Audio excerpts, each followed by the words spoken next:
Netropolis is in the chat. My discontinued beer reissued today. His hockey team playing and winning, and Arcade Radio about to start. Perfect day. Well, that's very kind of you. I'm going to try not to cough in everyone's ears tonight. Very nice. I haven't even started to look for the pop-out chat. This is really an early night. I have a warm-up topic because I'm really pissed off. Oh, let's hear it. Okay. So I'm in this group on Facebook called EM Pinball. Because, well, yeah. Why not? Well, I'm also in Tilt Relay, which is it was started by local guys, but it's got a bunch of different guys in it. It's pretty fun. It's a good EM Pinball Facebook group. But I'm in this EM Pinball group, and there's this guy, Nick Shell. Does anybody who know this guy is? He's a group expert in this EM Pinball group. And he posted, and he says, well, shit. All these System 1 games can be converted to chimes. The shopping list just got a wee bit bigger. So this jerk has his thumb up with a Buck Rogers that he just picked up, and he's going to take out the soundboard and put it in a chime box. Why? That's sacrilege. That's like putting black and white monitors in your color game. I know. Yeah. It's the dumbest thing I've ever heard of. And so, and then this other guy, Jeff Palitz, he says, I like chimes much better too. And my response was just, no. That was all I could muster. And then I finally posted something else. I was like, I just got done deconverting my Buck Rogers from some asshat putting in a chime box, and you lose about more than half of the audible cues in the game. They just go away. It's the dumbest thing. Those asshats. Yeah. Asshat's such a good word. Yeah, no, I didn't get blocked for it either. But can you believe? Why would anybody agree to that? I don't know. Maybe they're. That's like taking putting a black and white TV in a color arcade game. No? Yeah, okay. It's just like that. Or I was gonna say like taking Medieval Madness and just putting chimes in there, because who the hell wants to? Oh my gosh, NBA Fast Break with chimes. Oh my god, ding ding ding ding ding ding, ding ding ding ding ding ding ding. Oh, I guess that's the most irritating thing I've seen on the internet this week. It's just terrible. That was it. Well, yeah. Actually, yeah, it was. I don't know. Did you find any? Did you get any? Did anything upset you this week, Mark? Didn't want to let out your anger about anything? Let's see. A bunch of people got let go at work, and I'm worried. How sometimes you really wish people would just go away, and then it happens, and you're like, did I do that? Did I will it to happen? Oh, no. Well, yeah, my targeting wasn't very good because I think it hit 12 people, and I was really only aiming for 3 of them, but whatever. Yeah. Screw it. A friend of mine has been talking about how he has a couple of people under him that one of them is really good and the other one is not. Mm. And that's got to be frustrating when somebody's not putting in an effort. Because it's one thing if you can't do your job. It's another if you just don't do your job. Did I tell you the story of Jack Shee? No. So I hired this guy, and his name was Jack Shee, and hopefully nobody look up Jack Shee, by the way. I thought his name was kind of funny because it was almost like Jack Shit. And no. But I would, of course, never say that because it's just, Yeah. Anyway, he did great in the interview, but then he just was bad. There was a lot of things he kept doing that were he didn't know what a log file was, basically. And I'm like, you're an IT dude. Yeah, we had somebody that was hired that I won't say her name, but she was hired as a principal and a developer, software engineer, and she didn't know how to find her IP address on her machine. Oh man. Dude, I want to work for your work. I want to like be in meetings with you. Let's go. I mean, how does that happen? Like, I don't know. I don't know. That's It's pretty weird. crazy. Can't you Google that? I mean, you would think. I was, yeah, and then she ended up working for the company for like 6 years. So, oh man. yeah. But I don't know everything. I have to learn new stuff all the time. Yeah, me too. I have to learn like other people's jobs so that they can do their job. So that's one of the best parts. I mean, Bryan, it'd be like if Bryan was like, "Hey, let's hire this surgeon," and he shows up and he's like, "What's a tibia?" What's the hacksaw? Wait. Is it called a hacksaw? What is your instrument that is a Oscillating saw. There you go. Actually, the best is the jiggly saw. The jiggly saw. Oh no. The jiggly saw. I have a jiggly saw. The jiggly saw is for amputations. Oh, that's another. Hey, I have another thing that irritated me on the internet since I've been gone for so long. Yeah. Yeah. So I got sick with COVID, you might know, and I'm still sick. But I'm here. I'm queer, and I'm ready to go. So Nice. Anyway, I'm on my Moving on from that. like all these. Right. Adam comes out. So all these people. Only took 7 seasons. Well, the All funny right, thing is, that's it, guys. Thank you. That's It's it. wonderful. We're done. The show is over. Meeting adjourned. so like, I get sick, and all these people are like, I love all my arcade friends. Don't get me wrong, but including Proc, and Christopher Graham, those effers get on my wall and they say the most obnoxious things. And my mom reads my wall, and I don't care how old you are. You're never old enough to have your mom read something like, "Did you put the test in the right hole?" And I'm like, okay, thanks, Brian Oh no, Jones, come on. for that. Did you see what? Oh, you saw what I did to Dolly this week. And then Mr. Peabody, he posts something that I mean, he has no fucking shame. It's like, okay, dudes, on my wall, I'm Adam Boring Coyer, okay? And then at this show, you can say whatever you want in the chat. I don't give a fuck. Because my mom doesn't listen to the show. And if she does, she's really angry with me right now because I just said fuck. So, Mom. yeah, anyway, that's my second bitch of the week. Hey, guess what? We're doing a show tonight. Oh, We are. man. On purpose? Isn't Facebook for being inappropriate?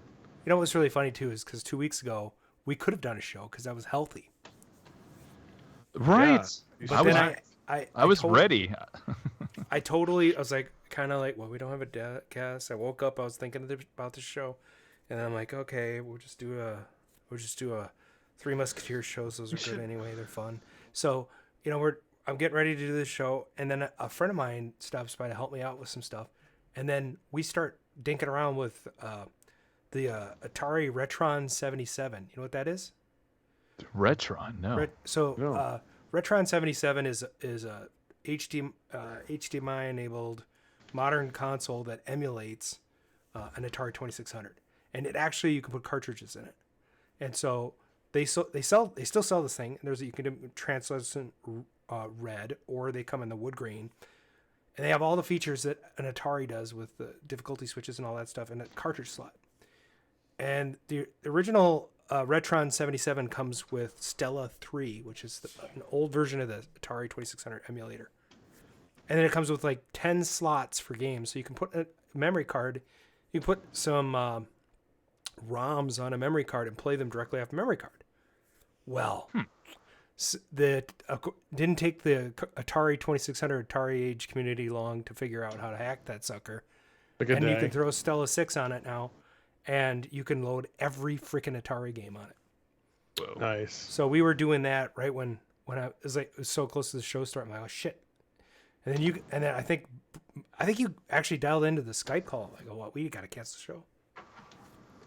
Oh, no. So, because I don't want to kick anyone out of my house, So Right. I'm sorry. That was probably the biggest scheduling conflict that I ever made for the show, and it resulted in a month off because I got I got my comeuppance the next day. We both got it in the same month, I think. Yep. And nowhere near each other, but probably both got it in Minnesota. Except for 3 weeks apart. Right. So, probably not. Apparently, there's a new variant of the Omicron that's really, really catchy, and that's probably what we got. Join the club. Yep. No. So, Don't do that. Yeah, Brian, yes, you got scolded. For what? I wasn't even paying attention. For asking if I stuck the COVID test up the right hole. Oh. Yeah. Proc, yeah. Yeah. Now we're all what's caught that? up. Hey, should we do a show? Start it. Should we hit the button? Hit the button. All Is there a button? There's a button. I knew it. Well, I don't know if it works, though. Uh-oh, it's been so long. Yeah. All right, let's try it. Okay. Live from KOYR Studios. This is Todd Rogers, the king of video games, and you're listening to Arcade Radio. What's new? What's new? What's new? Did you know that Chuck E. Cheese was born inside of Atari? 5, 4, 3, 2, 1.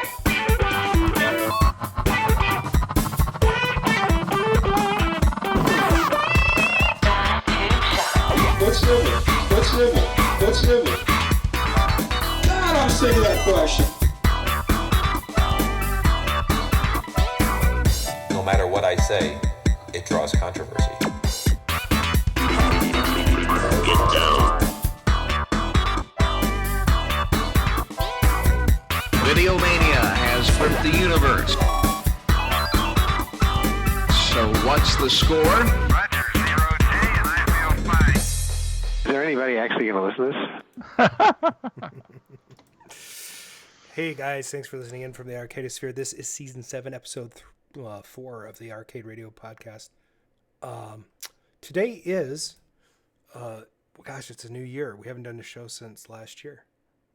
That's pretty. God. That's pretty crazy. Happy New Year. Yeah. So January 12th, 2023, and the time is now approximately 7:27 p.m. Central.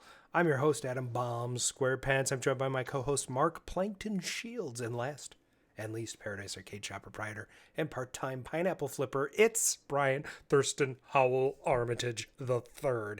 And tonight, Full-time pineapple flipper. what did you just say? Full-time. There's nothing part-time about pineapple he's flipping. a full-time pineapple. You're all flipper. our time.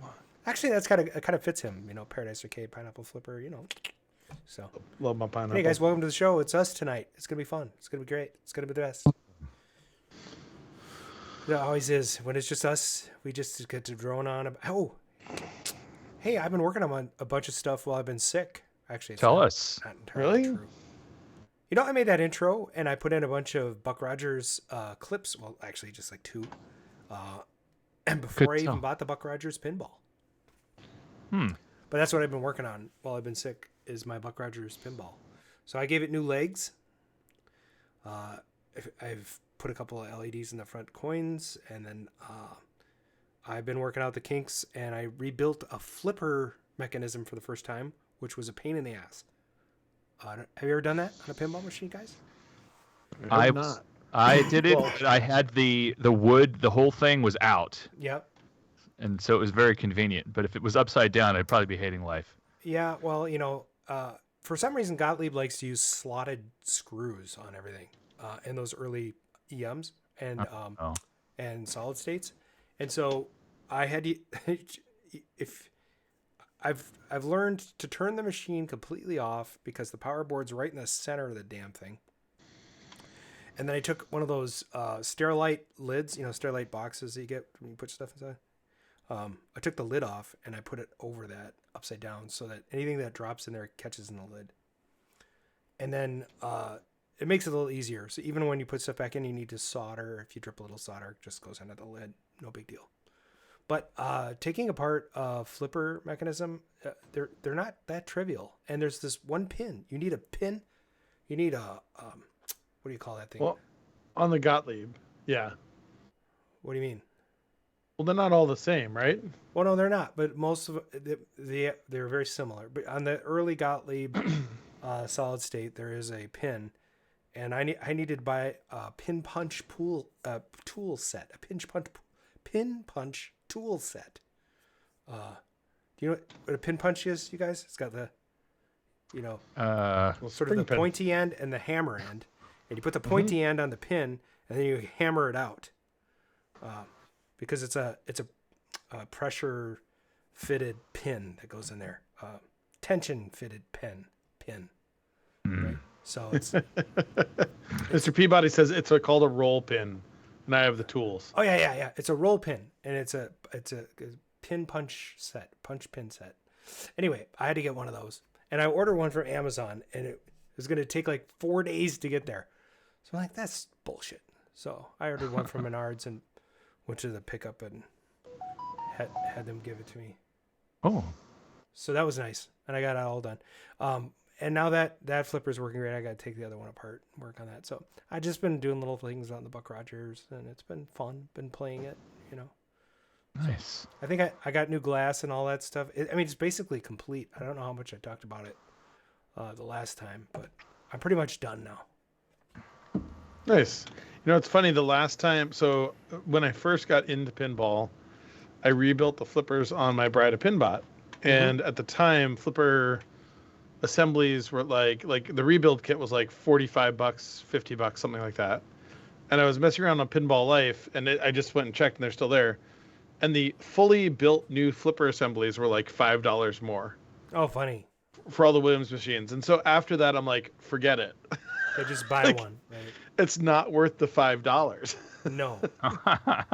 Yeah. So I just buy like the full assembly, and they actually do a nice job of it. They're fully built up, ready to go, but we'll leave that be a product out there. But so if you haven't checked it out, Pinball Life actually has a good list of fully built full flipper assemblies for Stearns, Williams, Bally machines. So not experience the joys of punching out roll pins. That's funny. So is a roll pin and a spring pin different?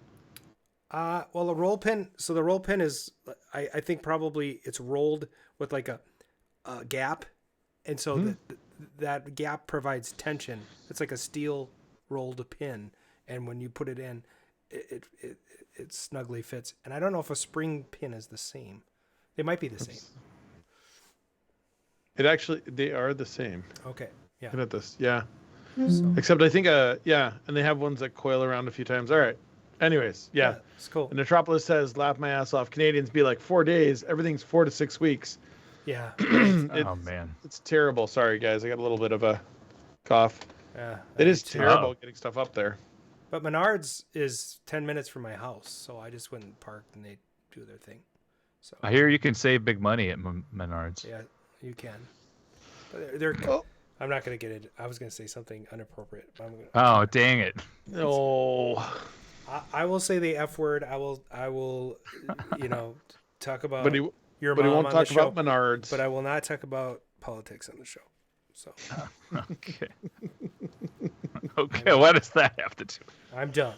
Oh, okay. So, Mark, what you been working on? Okay, so I've been publishing a Donkey Kong restore that I filmed in September and sat on the video. I put it on TikTok. It went viral. I got about 750 million views on the first one. It's funny. Serious? Yes. What? Right. So see, what is now, that like? should I get a discount for a ice cold beer and put that on TikTok? I'm not sure exactly if that would help anybody. Is that like a $300 paycheck then? I mean, I'm talking maybe just a $200 discount. I mean, such a tiny amount to ask out of five. Anyway, so whatever. Right. Yeah. So it's been going pretty well. Not every video I post goes viral, but every it's been about every 2 or 3. I'm on part 5 right now, just at the point where I recapped my Sanyo and forgot to resolder a chip that I had not intended to desolder. Oh. And so the screen was all funny and stuff like that. But anyway, it's all good. In addition, my Space Fever cocktail, I have that working 100% with a switcher adapter. It's beautiful. It's a boring game, but there's three different versions of the boring game for you to play, so that you feel a little bit like, oh, I'm mixing it up. This is game C today. I bought a Dragon's Lair. Oh wow! Yes. With a laser disc. What's that? With a laser disc. It does have a laser disc. It's complete. The marquee was cut. The top has been, recut, but the bottom part of the, I have to deal with some woodworking essentially. Okay. It's Beltman shipping it. Last I checked, it was in Arizona. It's on its way here from Oregon. I have a side story that I'd like to tell right now. Yeah, go ahead. I've got some time. Let's not forget about Bryan. So speaking of Arizona, yeah, Christine's daughter Lily, at my suggestion a couple years ago, enrolled in the Don Bluth animation master class. Man. And because of COVID, she was unable to go down there. And last week was the final master class, and she flew down to meet Don Bluth in person, who actually worked with them one-on-one in a group, in a small group, and one-on-one. And she finished her master class and got to meet Don Bluth and had him instructing her daily. And then on top of that, he used her drawings, her animations as an example for the class. Nice. Wow. And gave That's her awesome. the highest accolades. And then she got COVID. Oh. And had to skip the last day of class, but she still was elated and had the best time. And one of the guys that was in the class was our age, and he brought one of the Replicade Dragon's Lair machines. Oh. And Chuck and Don signed it. Ah, so nice. That's awesome. So, really cool experience for her. She had nothing but positive things to say when she came back, and Don's 85 and he's still teaching. It's just crazy. So good. So anyhow. So to wrap up my Dragon's Lair story, it is like I said, it's complete. Not sure on the working. It did come with a Dexter, but I already owned a Dexter, so they were able to knock $500 off. I got it for $1,700. That was a pretty good, right? That's a great deal, actually. I'm pretty excited about that. They go for so much more. And then last night, I bought a Punch-Out for $900. Wow. Which is also a pretty good deal. Don't you already have one? I did not. I had a Play Choice 10, and then I have another cabinet with some kind of Western game in it, but it's missing the top monitor. It's funny is that game, the converted one, is a Punch-Out, but this Punch-Out was in a Play Choice 10 cabinet that got converted. But I mean, whatever. I mean, it's the same physical cabinet, and this guy did some nice woodworking where he, used a router, and then the PCB has this nice thing to slide into instead of a cage. It's pretty nice. It's not booting, but I've only had about 2 hours to troubleshoot it. Actually, technically, it is booting. I discovered that the PCB thought the service switch was engaged. I did not know this, but in Punch-Out, you can use a dip switch to get into a little test mode. Interesting. Or you can hold the service switch button in, and then when you're powered up, it'll also go into the test mode. Anyway, yeah, LM240 or whatever, LS240 rather, was stuck. So the other games that you have is it a Wild Gunman? Oh my gosh, I do need a Wild Gunman. That's a fun game. Yeah, plus it was in Back to the Future, so I would need that. Yeah. Yes. So that's the gist of everything. It's been pretty fun over here. Yeah, and I watched all of Raising Hope while I was sick, which is a fun show if you haven't seen it. Gary Garcia, I think his name is. Greg Garcia. This is the show he did. I don't know. My Name is Earl. Cherry Garcia. It has Martha Plimpton in it. And And I sent you a bunch of pictures because one of the episodes I watched, they had Christopher Lloyd guest starring as that makes sense now. As a lawyer. And so and the whole thing revolves around them getting a DeLorean and having to trade it to Christopher Lloyd to get out of a law issue they're having. So, it was pretty funny. Good show. Bryan, what you been working on? Let's see. I've been working on a couple of things. One is the quick and crash, which we finally figured out. The bulb is dead. The xenon flash bulb. Are you guys familiar? We didn't talk about this. Are you guys familiar with xenon flash bulbs? These are fascinating. Only me see. ancillarily through you. Oh, what? Yeah. So for those of you who haven't like experienced the xenon I flash should bulb, zoom in on him. this one is kind of cool because it's got this like, well, cool and terrible because it's burnt out. This one. But it's got this 90-degree bend here, which most of them don't. Most of them are tube, and they go in like a little tent, and then they go off. But what's really cool about this is you create a 300-volt potential between these two spots, and then xenon is a noble gas, so it doesn't do anything, right? It just, you create 300-volt potential, it just sits there. You have a large capacitor maintaining this potential, and then this little wire here, this guy.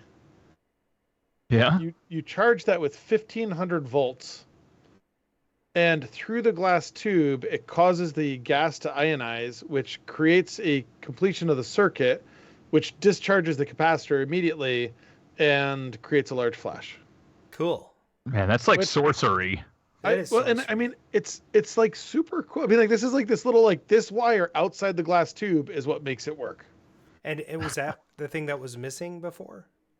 So no, so this is dead. So this tube here is garbage, which is terrible because you cannot buy ones with the right angle, but you can buy custom tubes. So I'm not sure. I'm gonna look into seeing if I can get somebody to refill this, fix it, or if I just have to have custom lights made. That's a fuse holder on the left, right? I mean, you've put the fuse in. No, so actually, what this does is this holds the fiber optic cable that like mates up with the end of this tube. Oh, so that's what lights up the flash. So the light goes down and hits the end of the target. That's interesting. Oh my god. No, this is is one board. I didn't bring the other board in here. The other board has this capacitor that's, like it's huge. I can't even remember the rating on it, but so we one of the local guys has a cool gunman. And was nice enough to lend me the light board, which allowed us to determine that this bulb is dead. Everything else works, but that bulb's dead. Speaking of boards, I picked up a Super Pack JAMA adapter. I'm gonna do the bit kit in my cocktail Super Pack man. Nice. That's fun. The new bit kit, right? Well, actually, it doesn't really matter because I want to. The whole point of it is to run Super Pack and Miss Pac-Man Twin in cocktail mode. So that reminds me of something. I'll wait till Brian's done, though. Go ahead, Brian. The other thing, can you share pictures, Adam? I sent them to you on Facebook quick. I don't know if you can download them. Not easily. If you put it into a photo album, I could do that. But put it into what? A Google photo album. All right, I'll put it up quick. So we ordered a tarp for Starcade. Oh yeah. Oh. And this is like a tarp. It's like a curtain. It's 12 feet by 30 feet.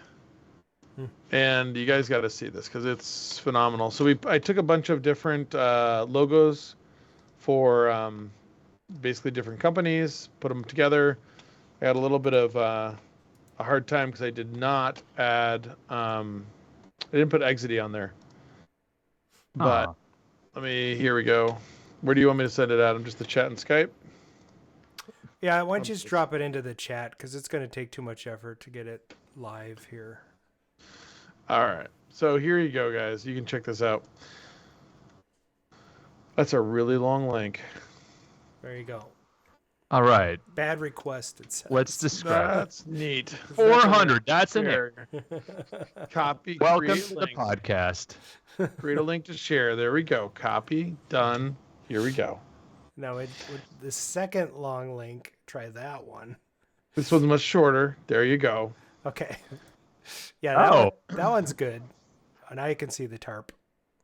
So this is 12 feet tall, 30 feet wide, double-sided.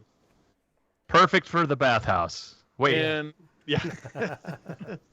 and it hangs down the front windows, blocking the light out on that end. And so that was one of, I'd call that an arcade project for the week. That counts as an arcade project, right? Sure. Good, because I felt like Starcade is quite bright inside. Well, and we had this tarp in the front window that we had like literally Menards tarps hanging up in the front window behind the machines to block the back of the machines from looking bad outside. So it like looked like an abandoned warehouse, like tarp. And I'm like, what? Oh man! How Next does time this I go, I got to get back there. So, we had that. The quick and crash is almost ready to go up there if we can get this damn light. We had a basically a tier built for where the quick and crash and skee balls are going to go. And then the other thing is that the crossbow and reactor have arrived. So that's super exciting. It sounds exciting. I don't know if I mentioned that the last time, did I? I bought a crossbow and a reactor. I think you did. Okay. I'm pretty sure.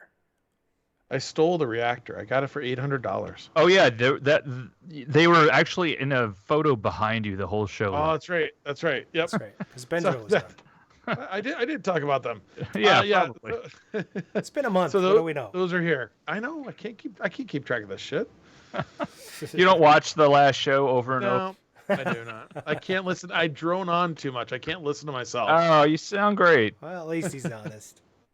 All right, let's move on to the next. People ask. I always felt that the true stars at Atari was engineering. Oh, you're an inventor. Yes, I am. What have you invented? A lot of things. Like? Like a lot of things. Like things that you've heard of. Like? Well, things that you will have heard of, okay? Patents are patented. Arcade Gadgets with Bryan the Clown. Welcome to the gadget segment. I've got a very brief gadget segment today. Okay.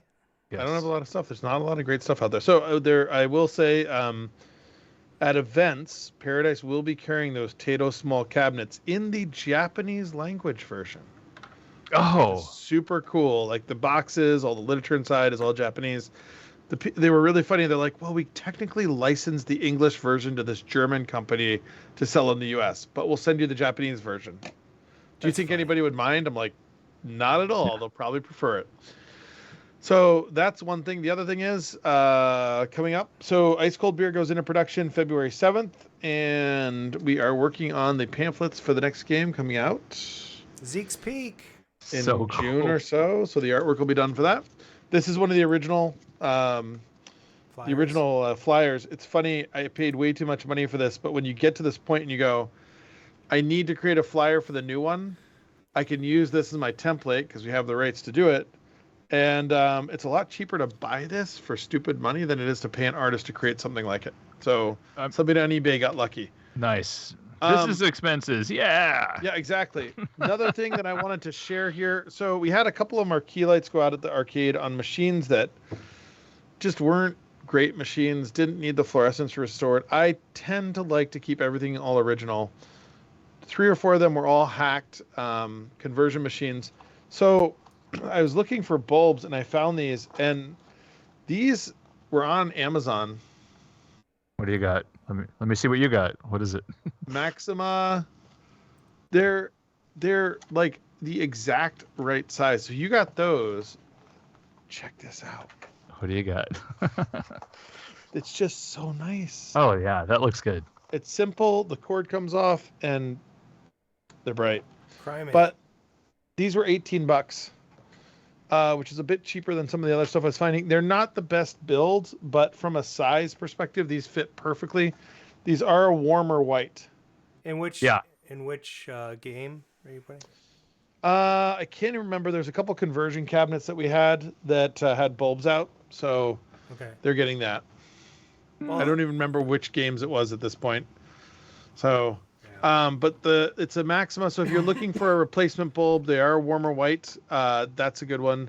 The other thing I found here, which I thought was interesting, which I hadn't seen on these before, I've been the one place where I have been replacing games, most of the old games with new bulbs, is on the ones that use the original style bulbs, because the heat inside the marquees is trashing some of my marquees. Right. So I've been replacing them with warm white LEDs. These ones here, these are these BioLuz LEDs, and I've tried a couple of different ones. These have no UV, so which most of them don't, but they actually advertise no UV, so safe for art. And they've got a really nice glow with the bulb coming around and giving light off kind of on all sides, which isn't always the case. Some of them, this bottom collar comes up too far. Right. Yeah, that's not cool. And this is a warm white bulb. It looks great in the marquees. That had an incandescence originally, which I've gotten rid of all those. A Pac-Man has the 2 bulbs in it, and so does. Well, APB is kind of tricky. You got to make sure you got a more modern LED in there. But are the bulbs in Pac-Man supposed to be yellow? They're just normal incandescent bulbs. Incandescence. So yes, they're yellow. And Forgotten Worlds has incandescence in it. So, in the dedicated cabinet. There was something else I had here, and I can't remember what it was, so I'm going to have to just say that's it. All right, well, if you remember... come back to me later. Yeah. I'll just interrupt later in the show. All right, fine. Okay. Good evening. The arcade news, arcades, pinball, industry alumni, arcade openings, selecting, celebrities, world record holders, operators, coin-out, conventions, the arcade news. We interrupt, there's been a late development. And now, the arcade news with Kevin Stevens. Well, this ought to be fun. The first piece of news comes from GameSpot.com. Atari reaffirms its commitment to the VCS console after canceling its manufacturing contract. So, it's interesting because there's Atari Inc. I think that's who's making these VCS things. And then there is the Atari license holder, who is based out of Minneapolis. And I don't know that they're the same company. Well, I know this Atari Inc. guy was in Minneapolis. Okay. Maybe Brian knows, but I don't know. I'm not familiar with what's going on with this.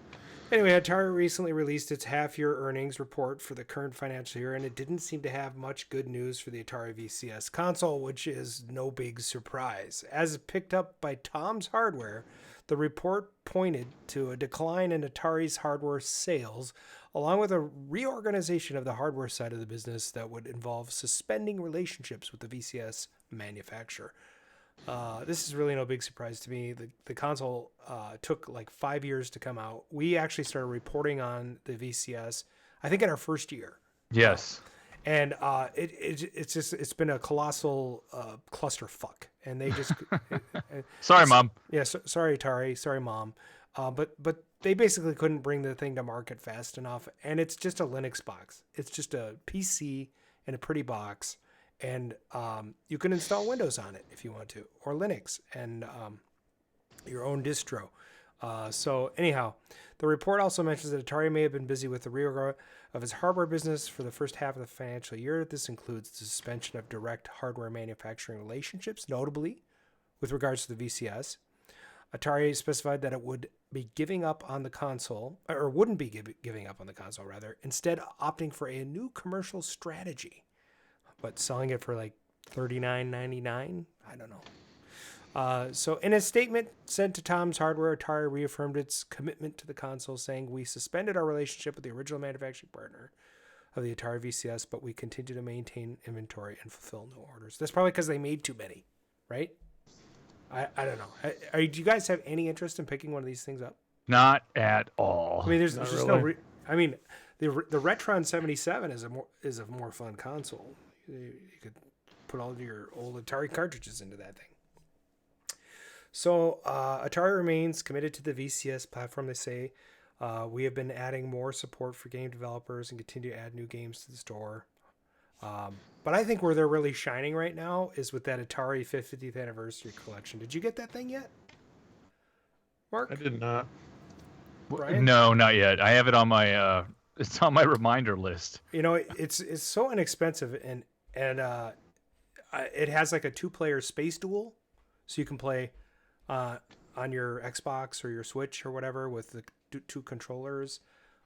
Everything's faithfully emulated. Obviously, the controls are all wacky and different, but still fun. And the historical aspect, I'll say it again, is probably the most interesting thing. They have all this really cool footage that I hadn't seen before of vintage videos with Nolan Bushnell and people, industry alumni, and then they have new interviews that were created specifically for this 50th anniversary celebration. So, if you haven't gotten it yet, at PlayStation, Switch, Xbox, PC, and of course the Atari VCS. So, and then from Jobo.com, Scooby-Doo Pinball Machine is coming. So, Scooby-Doo, where are you? Soon enough, Scooby-Doo, and the whole gang could be right in your living room. As Spooky Pinball has announced their latest Mystery Machine one based off Scooby-Doo, Where Are You? The classic Hanna-Barbera cartoon. So no, you won't be seeing Freddie Prinze Jr. behind the back glass. Thank God. Is that Scrappy-Doo? I mean, he played the blonde mailman in the movies. Oh yes. He didn't actually deliver mail. I'm having problems with my words. I wonder if they'll stick Scrappy into the game, like as a target, like you want to hit him.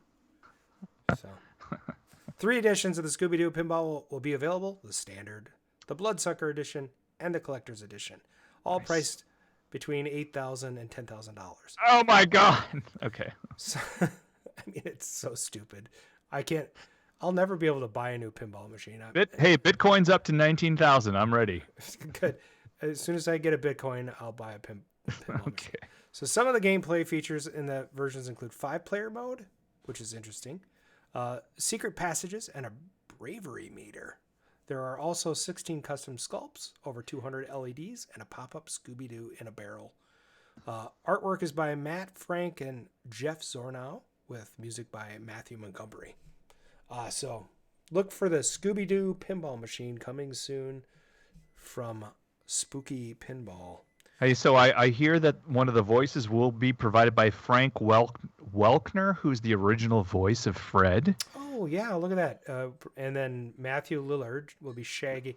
Is he's the dude that was in Hackers. Yes. And in the poorly received and terribly executed Wing Commander film. And then also the Scooby-Doo ways. So that's right. And Kate Micucci. Oh, she's the current voice of Velma. And then I think it's Micucci, but whatever. I just like to say that. Gray Delisle will be Daphne. So all right, sounds like a winner. Good. Sounds like I am totally not a Scooby-Doo fan, but I know there's lots of people that love Scooby-Doo. I definitely am. Yeah, never cared for it. Seemed rather formulaic. I don't know why. If it wasn't for you kids, I would have gotten away with it. Yeah, there was. I was much more interested in watching the Roadrunner and Wile E. Coyote and their hijinks than a Scooby-Doo show. Although I did like some other Hanna-Barbera shows. Roadrunner wasn't formulaic at all. No. I was shocked every episode. It was like cliffhanger. No joke. And and the great thing about it is he always ran right to left. So yeah. Yep. Yeah, that makes it easy. Yeah. He must not have been from Israel. All right, Israel joke. I worked it in finally. I don't know how that. Finally. It's more of a Hebrew joke, but whatever. I used to date a girl. She was awesome. But anyway, let's move along. Happy Chanukah. Yeah, it's good times. Yeah, I'm dating a Jewish girl. Where was I? I don't know. Oh yeah, you too. Congratulations. I didn't know she was Druish. Yeah, amazing. That's the same combination I have my luggage. I see. Princess Vespa. Princess Vespa from that Mel Brooks movie. Daphne Zuniga. Zuniga, yes. Oh, why did my Alexa? I don't know that. I'm not talking to you. We need screamed corn. When I was in junior high, I dated a girl named Julie Zuniga. Interesting. No relation? No relation. Hispanic. Beautiful woman. Girl. Phoebe. And Phoebe she had a sister named Angela. What? Phoebe Cates. I just recently learned, and this seems creepy, but she was 17 when Fast Times was filmed. That's crazy. And Also, she was in a terrible movie with the kid from I can't think of his name, but he was in Zapped with Chachi, and their movie was called Paradise. It was like a blatant Blue Lagoon ripoff. Totally worth it. Hey, somebody needs to block Mr. Peabody 1984. He's getting out of hand. Spaceballs. Why is he just offering too much show add-on? That always. No, he's talking about pinball machine. How he's going to put a chime in his. I mean, it's not. He hasn't mentioned Exterminator yet, so come on, it's doing pretty good. Hey, did you see there was an Exterminator for sale on Facebook? Shut up! Where is it? RcadeRadio got it. Oh God, I've been looking. Also, there was a free Super Strike Bowling in Minneapolis this week. RcadeRadio is in Dallas. I don't know. Yeah, I mean, I did buy my disc of Tron from that guy, but whatever. I don't know So what he sold it. I'm thinking about selling my APB. I'm going to ask $3,000 because it has the chair and it's completely restored. What do you guys think? That's a pretty good price. It's one, and the monitor's high. One of the medium res monitors. It's yeah, in gorgeous condition. I rebuilt the triac. Everything works. It's totally an awesome game. Yeah. What do you want to put there in place of it? I want to save my pennies for a James Bond Pro. Yes. Because I hear the Pro and the LE are pretty much the same game. What's your most modern pinball machine that you own? Tron Legacy is mine. I think it's Mr. and Mrs. Pac-Man, which oh my God.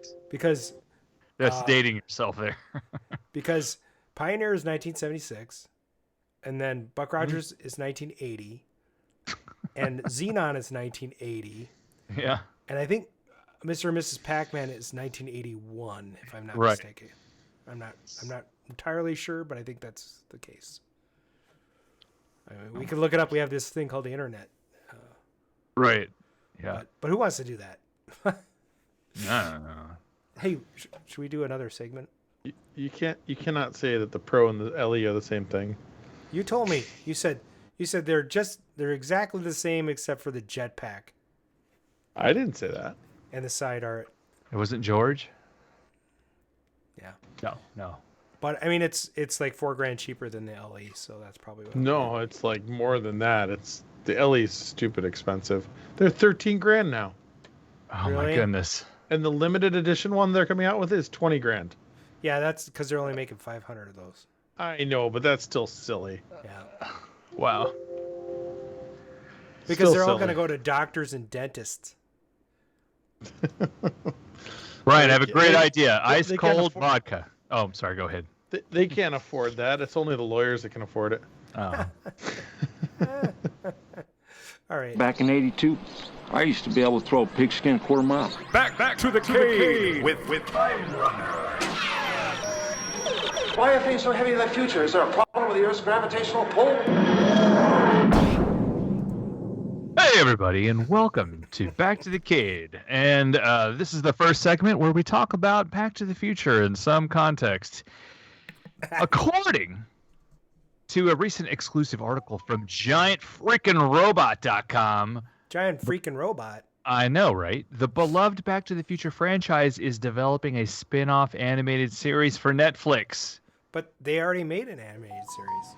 But yes, this is all new. According to our trusted and proven sources, the time travel series looking to move to the streaming service for a new continuation of the story, though it is unclear whether it will directly follow the original trilogy of movies or tell a new world set in that universe. There has not yet been a new narrative installment of Back to the Future series since a short film in 2015, which, by the way, was not really part of the thing. So this is pretty big for Netflix. There are a few details currently available for what the animated series might involve plot-wise, but when your protagonists basically have access to all time and space, you have a few limits. The original trilogy exclusively focused on Marty, of course, Marty McFly, Doc Brown, and their attempts to alternately change events or get them back to the way they once were. But just because Back to the Future has usually focused on the McFly family doesn't mean it has to be about Marty this time. What are your thoughts, Adam? How do you feel about that? Why don't you share? I never really watched the original animated series. I didn't either, and it was, you know what? I did go and watch the episode where you gave me the cell. Oh, did you? Okay, yeah. Yes. Now the funny thing is, but right now, as I stand here, I'm like, I don't know what that was about. Sure, and one of the things that was interesting I thought about that show is they did not have the original actors, right? It wasn't Marty. Marty was not played by Michael J. Fox. Right. Which in Midnight Madness, he's billed as Michael Fox, by the way. Interesting. If you haven't seen the movie Midnight Madness, it's been the subject of another Facebook group that I'm on called Pin Spotting, which is kind of fun. People post pictures of pinballs in the wild and on TV that they've seen. And so I posted a couple pictures from Rockford Files and an episode of Bob Barker era Price is Right, where there were some pinball machines that I took pictures of. But someone posted a whole thing about Midnight Madness, and there's a scene with Pee Wee Herman in it. Yeah. And Michael J. Fox is in the movie billed as Michael Fox. Right. You know why Michael Fox? Because there was, well, actually, if I remember correctly, he got into some kind of a skirmish with another Michael Fox. Oh, goodness. Because of that role. And so the Screen Actors Guild said, you have to go by your real middle initial, which was A, Michael A. Fox, after that. And he was like, I cannot do that. That does not sound good. So they decided, pick another letter. And then that's how we got Michael J. Fox. Michael J. Fox works pretty well. Yes. Michael A. Fox. Rolls off the tongue. MJF. Yeah. Michael A. Fox, not as good. No. Yeah. No. Although, I mean, he was kind of cute. I mean, that's what I hear. I mean, we're all out there today. Hey, so I have a question, Adam. I don't know if you have access to the button to answer. What's in the juke?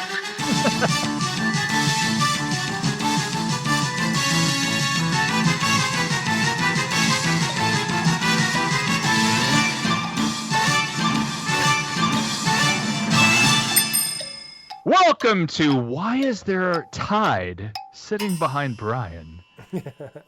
What is this? Tide Pod Challenge. The Tide Pod Challenge. Welcome to the Season 7 edition of What's in the Juke. It's the game within a game within a podcast. Today, we feature super short, isolated audio tracks from a retro technology we used to call television. Bryan Thurston Howell Armitage, who apparently loves Tide, will be your scorekeeper. If you can guess the title of the theme song that you'll hear, you will get... Point. Yes. If you can guess the name of the network that featured the yes, exactly. And by the way, it's not going to be the same network this time. If you can guess both, guess both. That's a full point. Yeah. If you do not know either, please fight it out amongst yourselves.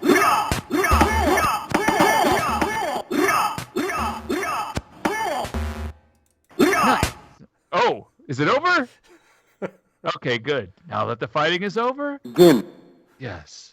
Okay. And while Bryan's out in the potty, I will, take over for him for a minute. I heard his phone ring, so he may be busy. Oh, no, he might be on call. Okay. All right, here comes your first track. What you want, what you gonna do?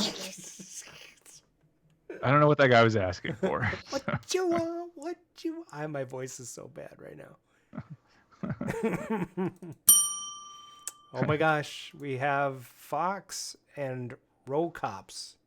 Right, so Grinwing got the network, and it looks like Nitropolis got Cops.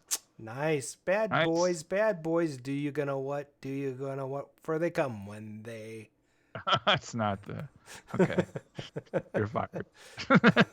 boys bad, do you gonna what? For they come when they... No. Are you still sick? What's happening? Oh, you got a little cold cough there. No, that was not PBS Grinwing. PBS. Okay, here comes your next track. We're gonna turn it on. Oh, yeah. Yeah, that's a callback. Grinwing now. Oh. NBC incorrect. CBS incorrect. Oh man. These guys suck. Man, nobody's getting it. PBS. Interesting. Grinwing got it. Not that I clued him in. But what is the show, guys? Nobody's gotten the show. We're gonna turn it on. I know. Turn it on. What are they turning? What is it? You know what's funny? If I bring Christine in here right now, she'll know this. Oh, of course. Yeah, this is one of her favorite shows. We're gonna bring you the power. That's the next line, really. Yeah. Okay. People are saying in living color. Are we gonna like do the womp womp? Yeah, it's. Sorry, guys. Electric Company was the answer. Yeah. Oh, that's sad. Nice. You guys suck. Okay, here comes your next track. And now we near the end of our journey. Oh, that's a tough one. That is. And now we near the end of our journey. First of all, it's a tough one because this show was on for half season. Yeah, like 4 months. Yeah. I'll give everybody a hint. That's Lauren Green. Yeah, there you go. It's Lauren Green. And now we near the end of our journey. And essentially, this was the Coy and Vance gear. Yeah. Yeah. Oh I mean, really, my parents had just bought a VCR, and we recorded most of these episodes. Metropolis, you're close. You're very close. There's a certain number you're forgetting. Mr. Peabody got ABC. Oh, he did. There we go. So that's half point. Half point. And nicely done. Yeah, Metropolis is probably going to pull it out.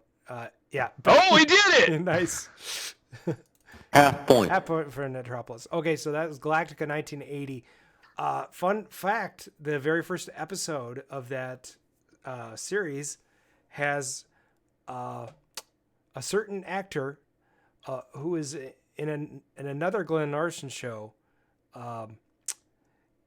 called Knight Rider. Do you remember what happens in the first episode of Galactica 1980? No, I have no recollection other than the kids jumped real high when they landed on the planet, and then they showed off the motorcycles that could fly, and that's all I remember. So a Cylon crash lands on Earth on Halloween. Oh. And he's riding around in a car with William Daniels, who's dressed up like a clown. Ah! The voice of Knight Rider. The voice of Kit from Knight Rider. Nice. Next, yeah, why I know that, that should not actually take up space in my brain, but it is there. Okay, here comes your next track. Would you be mine? Okay. That's all you get. Yeah, that's it. Who's going to get that one? Network is probably going to come first. PBS. Mr. Peabody, there you go. There you go, Mr. Peabody. Half point. And that is Mr. Rogers. Full point for Mr. Peabody. Oh, no. Metropolis is neck and neck. Half point. How are we doing on points? Because I'm not really paying attention. Metropolis pulled into first place with that one. It's with 1.5 points, and Grinwing and Mr. Peabody are back in second, tied with 1 point each. Okay, here comes. And I'm going to hand over the reins to Brian, I can take over. Sorry about that, guys. All right. No problem. Everything good? It's next track. All right. I just finished watching the entire series for. Here it comes. Striving to put right what once went wrong. Oh my gosh. We have 2 hints. There's one more audio sample if you want to play that. Okay, here comes another one. He awoke to find himself trapped in the past. So the funny thing about this show, in this particular intro, they Joe Drosten tested gets it with NBC. Nice. Half point. Absolutely not raising hope. Metropolis gets it with Quantum Leap. Right. Half point. All right. Metropolis leading the way with 2 points, saying, watch So you guys remember TV. the bad guy in the A-Team who was the military guy that was chasing him around all the time? Mr. McGee? Wait, no. Kind of. No. He actually ended up doing a voiceover for that exact same intro that she did. Striving to put right what once went Striving wrong. to put right what once went wrong. And it was terrible. But they used it for one episode, and then they used this. And I don't know if you know who this is, but this is the wife of Mr. Belisario, who created the show. And she wrote several episodes, and she's actually a producer on the new Quantum Leap. I think she's awesome. She's awesome. Okay, here comes your next track. highway. Oh my gosh. You don't need anything else. That's it. Done. I'm not repeating that one. Childhood all over again. It's like flashbacks. Joe Drosten with PBS. Half point. All right. Metropolis with Sesame Street. Half point. Actually, with Sesame Street. Joe Drosten on the board. They're not all PBS guys, but it's a nice try. Pardon me.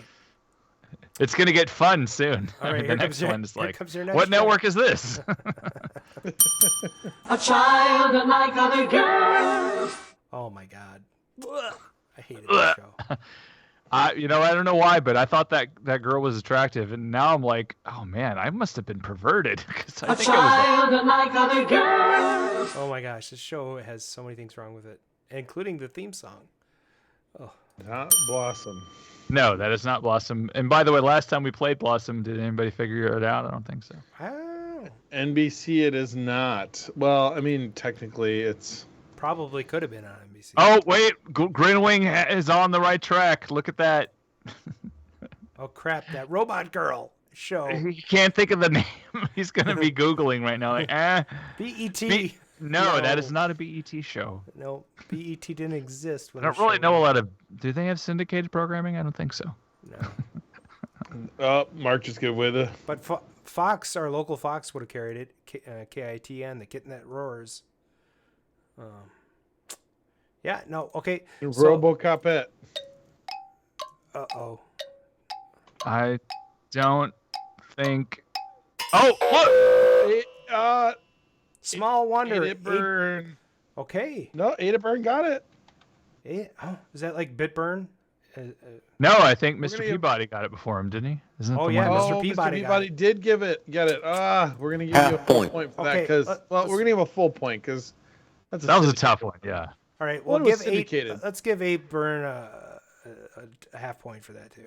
Half point. Because it was very close. I saw those come up at this almost the same They time. did. So, all right. Okay, cool. All right. Yeah, we know you were second because you're second on the screen, but we're going to give you a half point anyway, so shut up. You're first in our hearts. All right, so welcome to the show. Okay, here comes your next track. Oh. Space. Oh, my God. That's it. Pontiac, an American car. And I shouldn't be drinking when I create these samples. I don't know. Yes. I'm not going to. I'm going to accept Metropolis's answer. Yeah, that makes sense. Because it's Star Trek: The Next Generation, not Star Trek, or Star Trek with a CK, which is pretty good. Another syndicated one. You're going to get the full point there, Metropolis. Metropolis in the lead with 3.5 points. Mr. Peabody in second place with 2 points. Yeah. Joe Drosten, Grinring in third place with 1 point, and It Burn. You know, it's funny. Star Trek was on, I believe, NBC and Fox because of syndication. So, right. At least on our local marker. Okay, here comes your next track. Never thought forever was the first track to you. Oof. That's a tough one. In my local market, it was on an independent station, which eventually became the CW. When Paramount offered it, they offered it to networks or independent stations that carried the original series. So it could have been on any network, really, as far as the Next Generation.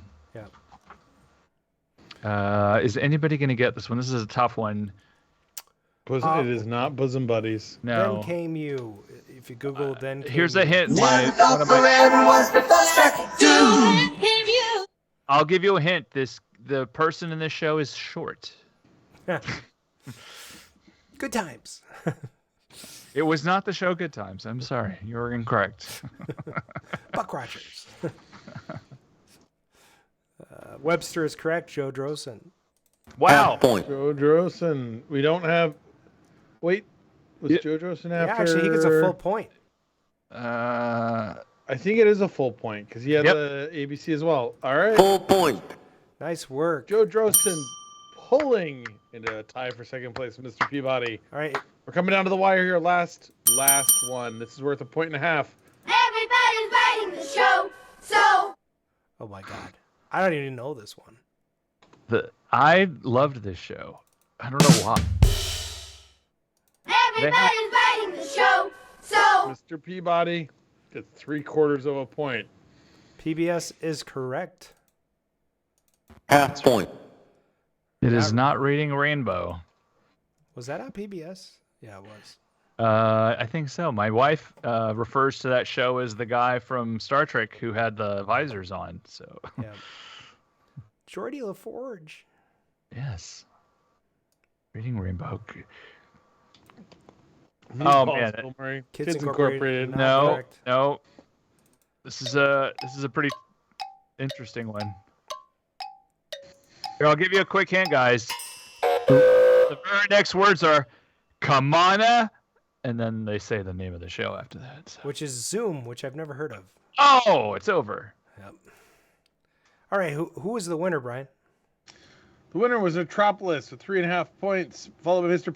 Peabody with 2 3/4 points. Nice. Followed by Joe Drosen with 2 points, and then the others that we don't count anymore because they're past third, so we don't care. Oh. All right, great job, guys. Thanks for Great. You guys did great. I'll see you at the spinner thing.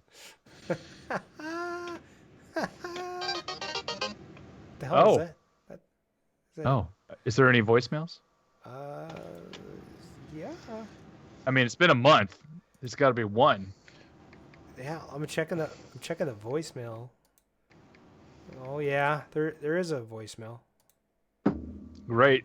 What is that noise? That was my text message, the duck hunt. All right. Thank you for calling 612-548-GAME. This is Arcade Radio. Please leave your message after the tone. Hey everybody, it's your buddy, Bob Zarzadek, control panel expert and technician. Hey, this might be my worst voicemail ever. Remember my trusty artificial intelligence, Super Bob? Well, he is no longer of this world. He's moved on to bigger and better things. Yeah, that's right. He's now calling himself Chat GPT. I'm not sure what the GPT stands for. Maybe a good puppet trainer, maybe? No? All right, I don't know. Yeah, so Chat GPT, he wrote me a letter for me to read to you, okay? I'm not joking. This is for real. He's written by Chat GPT, okay? Are you ready? Chat GPT. This is okay, here we go. All right. Hey there, I wanted to let you all know that there's been a bit of a shake-up in the household lately. You see, my chatbot, Super Bob, has decided to leave me and start a new life in Nebraska. Yeah, I know it sounds crazy, but apparently, Super Bob has always dreamed of living on a farm and raising chickens. And let's be real, who am I to stand in the way of someone's dreams? So with a heavy heart, I packed up Super Bob's belongings and I sent him off to the Cornhusker State. Yeah, I have to admit, I'm a little bit jealous of his adventure, but at the same time, I'm proud of him for taking the leap and following his dreams.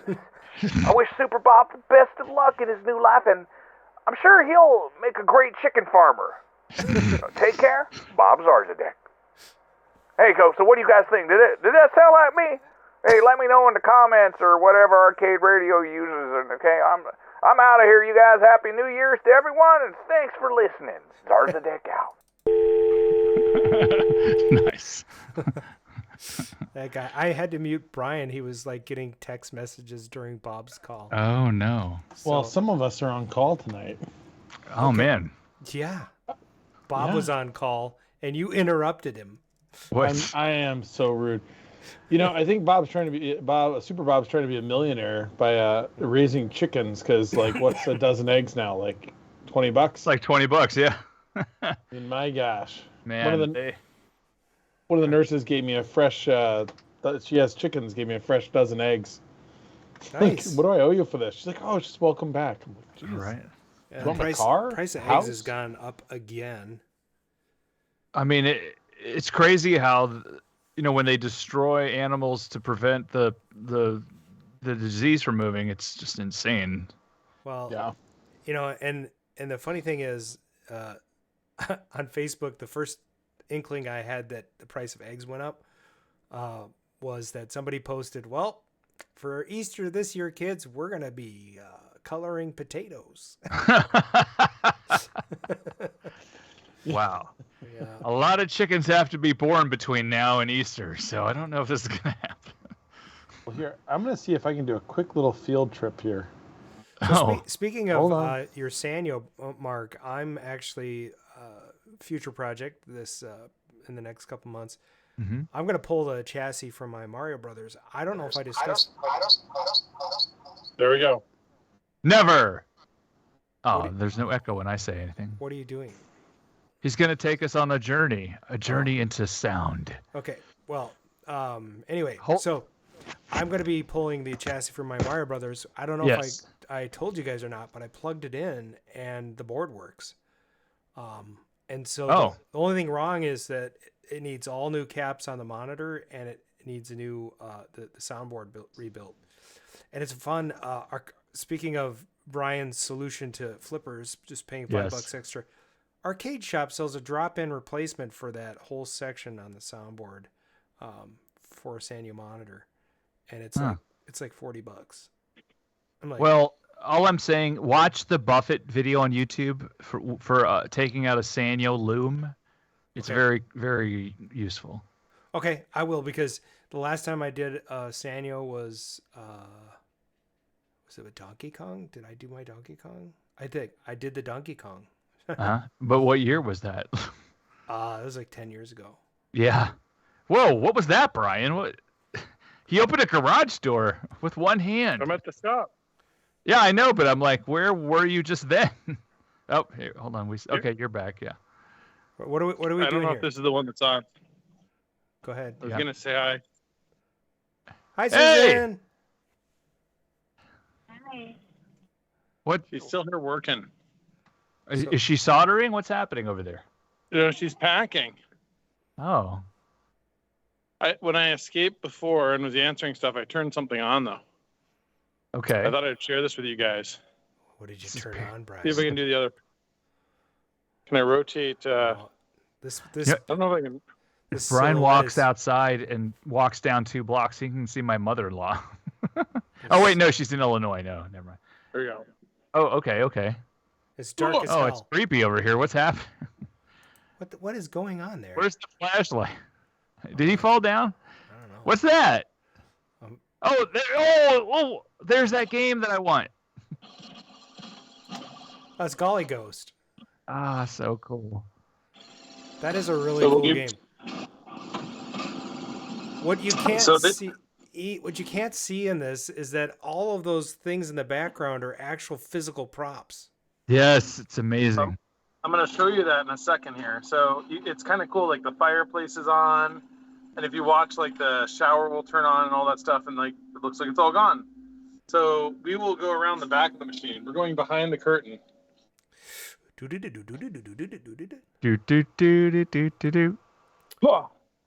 yeah, behind the curtain. And so this, you see the monitors there. Right. The diorama will turn on in a second. And so this is all. Oh, the diorama's on the bottom instead of the monitor? Yeah. Crazy. So the monitor is there upside down. There's the half mirrors here. And then everything is down here. The mirror. So what's funny about this is what's also funny. If you look at the trunk has this giant overhang, right? Right. Yeah. It's like, but it looks normal from the front, and the toilet has this giant overhang. Oh yeah. Again, looks normal from the front. So you don't see that. We'll go around the other side. I love forced perspective. Yeah, me too. It's so It cool. is really, really cool how they did this. By the way, can you turn the lights on after you do this? Because I want to show people how big that game is. Here, I just started it because why not? Is it like being in an environmental disc of Tron, or? No, it's way different. It's pretty close to that size. But it's different. It's like, I'd say it's more like sitting like on a Call of Duty machine. So you can see the trunk up there looks like kind of normal. Yeah. Long, and this is the game. You shoot all the ghosts. It's totally Ghostbusters. Anyways. They should have made that a Ghostbusters game. That's amazing. I will not. I'll turn the lights on back here. Yeah, you got to check this out because it's pretty sweet. Well, I know where I am now. Yeah. Now it's all familiar. Yeah. Yeah. I don't know. Can the people in the? Did you put this view on the chat? Yeah. Or am I just showing you guys? No, we're watching you. The whole gang is watching you. Awesome. Well, we'll show you. Here's the Star Trek button. Yeah. All right. So you're asking, how big is this game? Well, I'm gonna move something quick. There was Star Trek. Star Toolbox. Wars. There's So there's the environmental discotron. Yep. Okay. on its side. And there's the Golly Ghost. Yeah, it's big. Can you go around to the other side of it again? Yeah. Yeah, it's gigantic. It's kind of like a sit-down T2, with two players. It's I don't know why it reminds me of a Tron motorcycle kind of. It's so cool. It has the worst paint scheme for a game that's so cool. It's like they thought the IBM CGA 4-color scheme was like perfect. It's kind of funny because the shop's interesting right now. Mm-hmm. We've got Quick and Crash. That's a cool game too. Discs of Tron, Golly Ghost, and then literally like the lineup of ice cold beers. Are those new ones or old ones? These are all new. Sweet. So you can see Tom was working on one of the boards here. So this is what they look like disassembled. Love it. Nice. And then I don't think I have the back of one of these open. I would show you. Oh, hold on one second. I can feel around quick. There we go. Hey, Brian, would you be willing to, if you have room, can you walk us back to your monitor stash? Yeah. Oh, what's that like? I didn't go back there. Yeah, I can do that. I'll do that. All right. Because it's a cute little bid kit. So for people that have been looking for CRTs and things like that, and you can still find them. You can still find them. Yeah. Let's show you one more thing. Okay. Since we're here. There's a Cuber cocktail. Oh. Yeah. Yeah. Oh, nice. That's pretty rare. I just ordered a Cubert Repro joystick. Is that that's not a Cubert joystick down in there, is it? Yeah. Yeah. Two of them. Oh my goodness. Yeah, that's pretty sweet. All right. Yeah, all kinds of fun things. If anybody's looking for a Bubbles, I am. It is a multi. All right. Yeah, that's actually a pretty nice Bubbles though. It was that Eric Bose? No, I took all the original stuff and fixed Eric Bose's. Okay. And it's original now. Well, I'll be interested in that. Let's talk about that after the show. The door is loud, so I heard nothing. Yeah, we didn't hear it. Yeah. It was silent. That's because I muted it. Oh, smart. All right. So, this is monitors. Another Star Trek. That one's for sale. Yeah, this one is make me an offer. There's nothing in it. I got my snake pit, hot rod. Oh, there's my hot rod. Oh, there's my Solar Quest. There's my 4-player eliminator. Sweet. Okay, so monitors. Oh, there's a few. Couple here. All right. And then there's a couple back there. Couple? What the? And then there's a couple here. Oh my god. Oh my god. Yeah. These are all doubled. So there's like 2 rows. These were for tube swaps here. Hold on. I gotta squeeze around here. But it's all so dark now. It's dark. This is there we go. A mysterious part of the. Oh. There's one or two there. What's in there? That's the bodies. That's Charlie's. These are the TVs for tube swapping. Right. And then this is where the most of the monitors are. Oh my god. Dang. I thought I had a lot of stuff under all my pinballs. This is nothing. Yeah, so you guys, Paradise Arcade Shop does monitor repair quite well, so they could save your monitor. But they also have other resources if it's completely dead. Yeah. Ooh. So the what's interesting is I bought those monitors out of I bought the 5 pallets of monitors out of Tennessee too. Those are out of Tom's Barn. So I have another 200 monitors out there. That is crazy. So, but those were supposed to all be new HAP Vision Pros, and we had plans to make 6400s out of those. Oh, that's kind of cool. Yeah, and there's we've shown this guy before. Yeah, that's Aztrack. Nice. So, wait, the Journey cocktail's peeking out there. Oh. Aww. They used to belong to a guy I know. I know. I don't know if there's anything else interesting here. I mean, just like Sinistar Cockpit. That's cool too. Yeah. Oh, very nice. Is that wood to protect it? Or... Oh yeah. Yeah, that's what it's there for. Smart. There's an iRobot sitting over there. Oh, this is a good one. Here's one we haven't. I don't think I've ever shown this one before.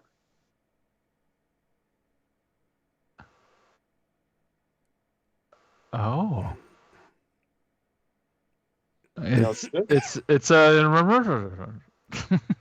I think what's that? It's a Zwackery. Zwackery. Yep. So is it original? Nice. Zwackery. Oh, cool. It's such a hard word to say. There's a lot of arcade games that start with a Z. It's interesting. There are not. Yeah. So this is like They were complaining to me that the back here is too much stuff in it. I'm like, this is the least that it has been. Yeah, look how there's a big gap. I mean, look, I could fit so many games here. It's like at least a couple dozen. So if anybody needs a stun runner. No, they're giving those away, You know what's sad? I got mine for free.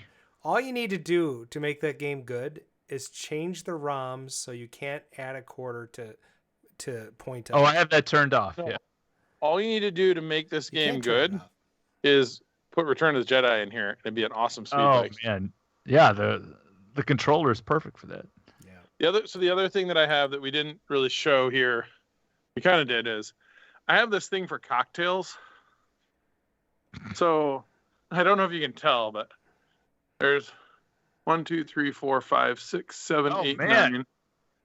What? 10, 11, 12, 13, 14, 15, 16, 17, 18, 19, 20. There's like 2 or 3 more back there. The boxy thing. Yeah, there's about 40 to 50 cocktails around. There's one there. I don't know why. I think what needs to happen is you need to open like one of those speakeasies. And it only has cocktails in it. Yeah, well, we actually are going to have an area. So the area at Starcade that is made for parties is all cocktail tables. There's a snake pit. And so we have had a couple of parties, and we told people just put your food on top of the cocktail tables, and nobody wants to do it. So we've had to actually put tablecloths over the top of them. Use them. I'm getting a transparent plastic to put over my Kix cocktail because that's what our the coffee table is right in front of us when we watch TV. But we're afraid to like mess it up. So here's another cool thing I'll show you guys. Now I can't go in there because that would be kind of mean. But so this door here, so we come through the warehouse. This door, this is Pinball Basement. So those of you guys who don't know him, Charlie Peterson is remaking Williams boards. And then down this very messy hallway, at the end is Logan Electronics. So we actually have 2 other small businesses. Logan is a guy who's an arcade collector, been a collector for years, who has his own synthesizer company and runs out of the front of the shop. So really cool that we've been able to do that. Very cool. We got one other room here. Here's the parts room. Oh, wow. So reasonably organized. The bin of Atari sticks, the bin of Wico sticks. So, anyhow. I had no idea. Fun stuff. How many square feet is this building? I don't know offhand. 5,000. Oh, It's around there. Yeah. Yeah. So I think that's going to be it for tonight's show. We're going to have to wrap this up. Yeah. I'm back. But We did great. Guess what, you guys? I made a new song. I'm going to play it on the outro. It's all in the square feet, according to Jabaruga. Yeah, that guy. He said some other things that almost got him kicked out of the chat. I was just, Is there a thing forgot? So he said, Jabaruga, I will respond to that. I told, I actually posted on Facebook, somebody said something about my collection. I said, I guess I have a cock obsession. Cockpits. Yes. Yes. I did fully own that one. And then for those of you who want to laugh a little bit, you can go look at Dolly's wall. I made a little joke there. So you can see if you can find it. But anyhow, we're outroing.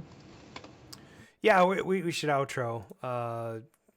That's it for tonight's show. Thanks for listening. My voice did okay tonight. I yeah, you coughed a did few great. times. So good to be back. We'll see you in a couple weeks with a new guest. We have a couple people lined up, right, Brian?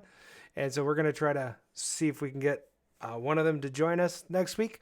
Otherwise, you'll just have to deal with our pretty faces. Thanks for listening. This has been the Double R's. Check out our website, Arcade Radio. That's RcadeRadio.com for all our social media and swag links. Call and leave comments, just like Bob whatever, at 612-548-GAME. That's 4263. Say, go pick some Arcade Radio swag up over at Teespring, or try supporting us on Patreon. It's kind of fun. Subscribe to our Twitch channel and follow us. You'll click on the notification bell so you know when we're streaming live. That's Twitch/ArcadeRadio. If you like what you're hearing, consider dropping. No, don't consider. Do it. Drop a 5-star or 4-star. I mean, preferably 5. Review on Anchor, iTunes, Spotify, or wherever you consume our podcast. That's going to be it for tonight's show from Arcade Radio. We hope you had a good time, and we'll see you on the next episode. Are we going to tell Brian to turn his camera back on, or? I'm on the other camera. We don't see it. We just hear you. I'm hiding.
Nice.